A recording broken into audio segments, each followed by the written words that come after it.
So, Katarina, можете починати. Thanks. So my topic is immunoglobulin isotypes and blood monocyte subpopulations in COVID-19 female patients with different disease severity. So COVID-19 disease is an acute respiratory infection caused by the SARS-CoV-2 virus. There are various severity forms, such as mild, moderate, and severe, caused by the reactions of the patient's immune response. However, the connection between the disease clinical forms and the functioning level of humoral and cellular immunity isn't fully explored. Our aim was to evaluate the serum levels of immunoglobulins G, M, and A, and the number of circulating monocytes of different phenotypes in female patients with the above-mentioned forms of COVID-19 severity.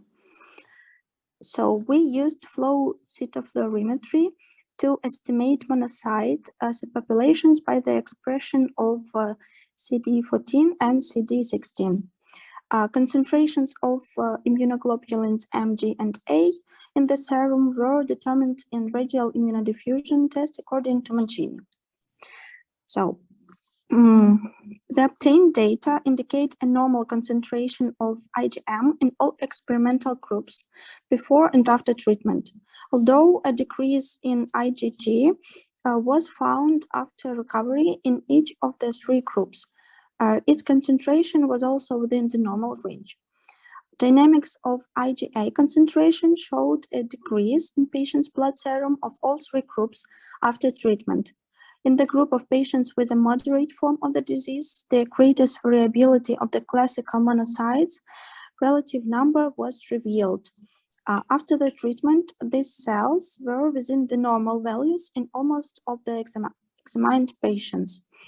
An increased number of intermediate monocytes was observed in all groups after treatment compared with those registered in the acute phase of the infection, but they did not exceed the reference range of values.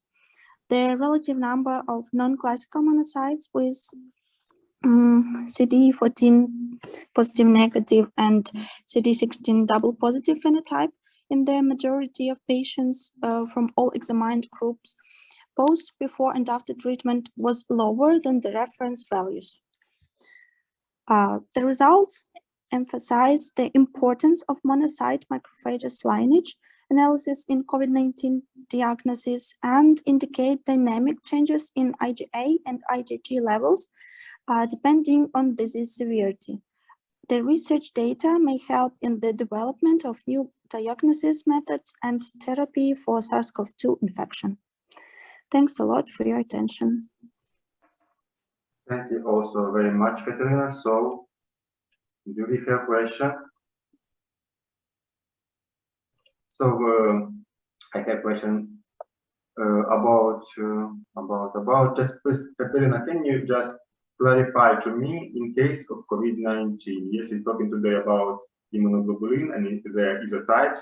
In your opinion, what immunity are helpful against COVID? It's a B-cell immunity, I mean humoral one antibodies, or cell-mediated immunity?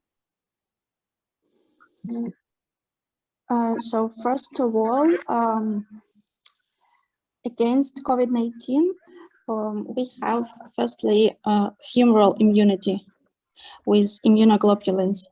And at the second phase, cellular immunity turns on, and then B cells and T cells help to cope with this infection. So the match power of them both is needed for it. Yeah, both people is needed, yeah, sure. Thank you so much. So any questions I can see in the chat? Okay, so thank you so much.